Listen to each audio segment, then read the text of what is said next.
Warahmatullahi wabarakatuh. Selamat pagi, siang, sore, malam bosku. Pada kesempatan kali ini ya, saya akan mereview lagi terkait dengan Core DAO teman-teman ya. Setelah kemarin ada perubahan terkait dengan validator teman-teman, sehingga ini menjadi penting buat kita semua jika teman-teman melakukan stake ya, ataupun delegate di Core DAO itu sendiri teman-teman, sehingga pemilihan Core DAO ini benar-benar yang sangat betul diperhitungkan agar ke depan tidak terjadi hal-hal yang tidak diinginkan teman-teman ya. Yang pertama, kita tidak usah terlalu tergiur dengan reward-reward yang besar teman-teman. Kalau reward yang besar ujung-ujungnya harus tidak aktif atau inaktif juga rugi besar nanti kita ya. Sehingga perjalanan karir kita dalam melakukan stake itu terputus di tengah jalan dan kita harus pindah haluan teman-teman. Oke teman-teman ya, saya langsung saja untuk memberikan informasi. Yang pertama, beberapa informasi terkini coba kita cek dulu teman-teman ya. Ya, jadi datang dari informasi teman-teman, beberapa informasi kemajuan ya dari Core Chain itu sendiri, dari bagaimana sih ekologi yang dibangun semakin hari makin bertambah banyak. Dan sekali lagi bagi teman-teman juga yang istilahnya nggak sabaran untuk melakukan stake, apalagi melakukan swap ya di koin-koin micin ataupun proyek-proyek yang terbaru di jaringan Core DAO, agar berhati-hati, berpikir 2-3 kali untuk melakukan swap itu sendiri teman-teman ya, karena risikonya sangat besar sekali. Nah, yang berikut teman-teman, di sini saya akan informasikan sedikit, saya coba terjemahkan ya.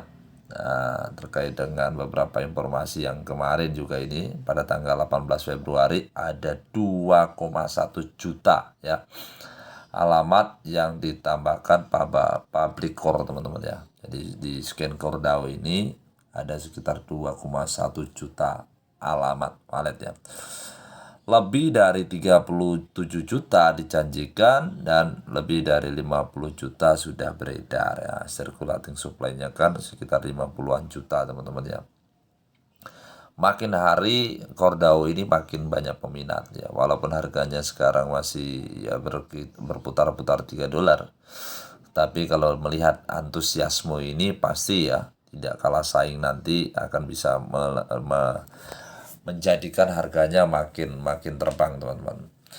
Saat ini pertukaran individu tidak memiliki mata uang untuk memungkinkan pengguna menarik koin secara bebas, mengandalkan penundaan, pengurangan harga, dan data palsu untuk mempengaruhi pemahaman pendatang baru tentang core.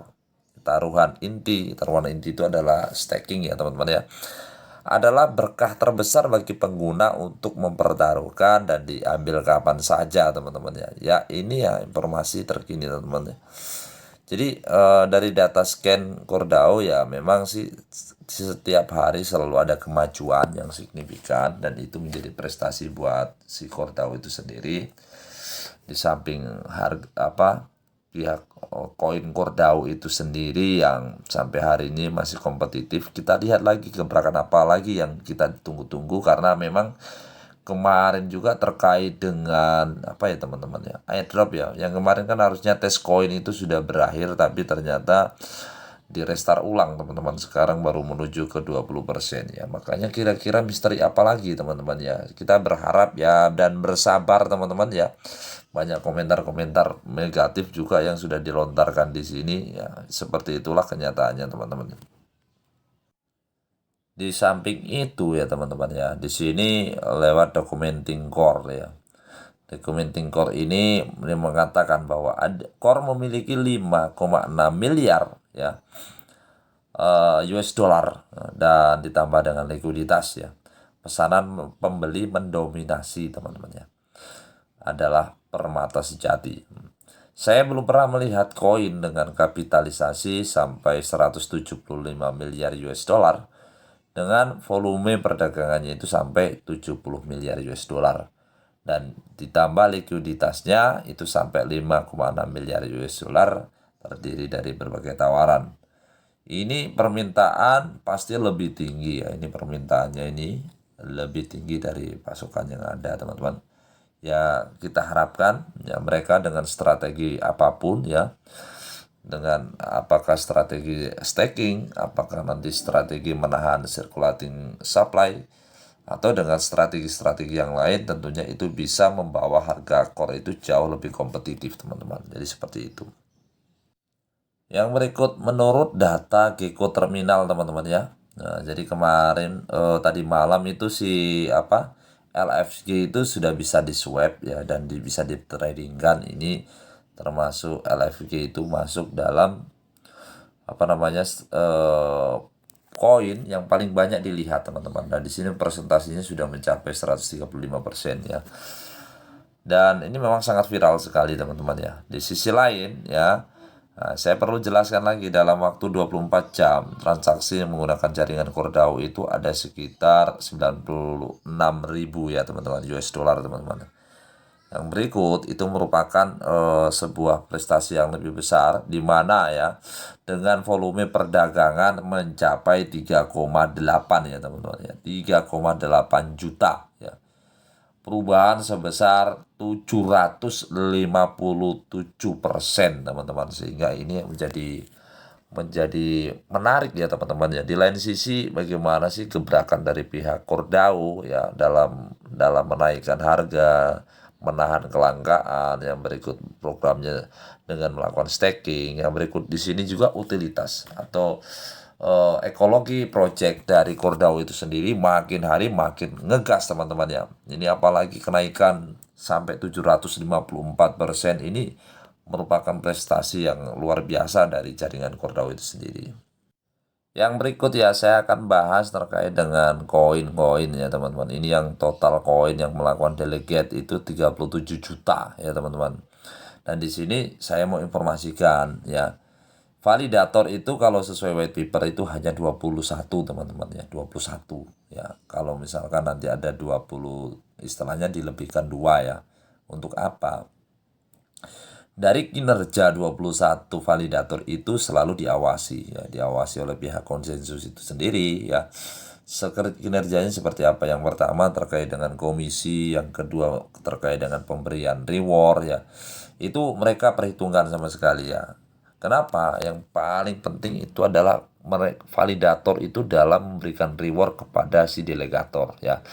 Ketika terlalu tinggi pemberian reward kepada delegator, itu menjadi punishment buat validator ya, teman-teman. Sehingga si validator bisa jadi nanti diinaktifkan ya. Jadi sudah nonaktifkan, sehingga sudah tidak lagi menjadi.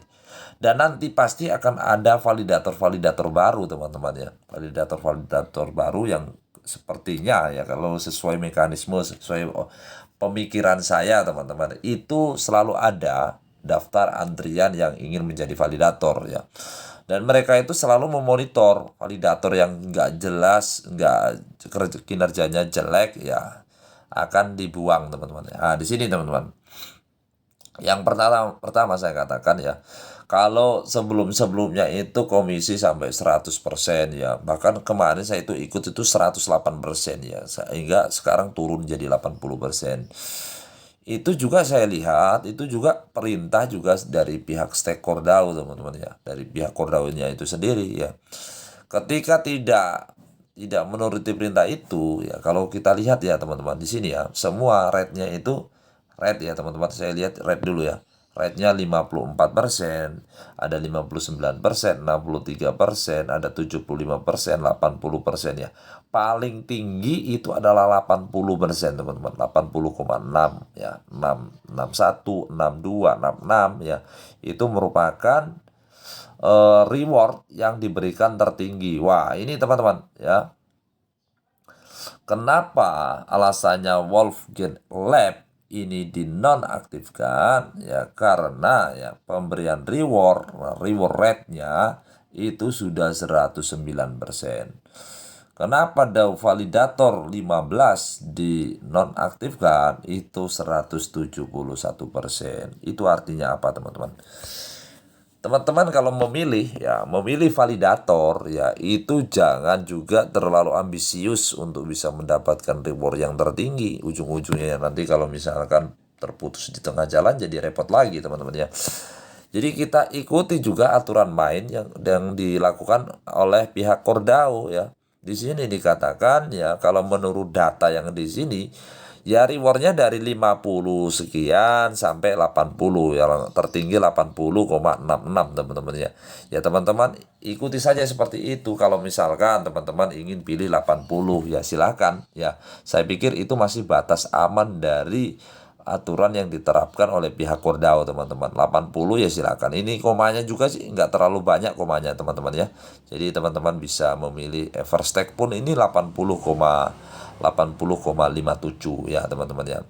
Yang kedua, bisa jadi juga teman-teman jangan terlalu memilih komisi yang terlalu rendah ya. Kenapa? Nanti mereka juga mungkin bisa merubah daripada komisi ya teman-teman ya. Sehingga kita juga harus main level aman untuk komisinya mereka ya. Jangan terlalu rendah. Ini saya pikir 5 dan 7% ini sudah cukup bagus teman-teman ya.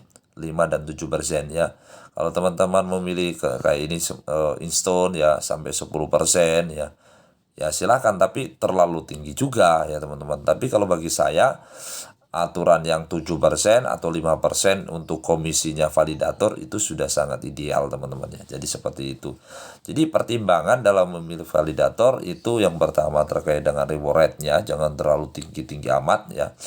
Yang kedua, pemilihan komisi yang dilakukan oleh validator juga jangan terlalu rendah-rendah amat ya. Kita cari aman-aman saja teman-teman ya.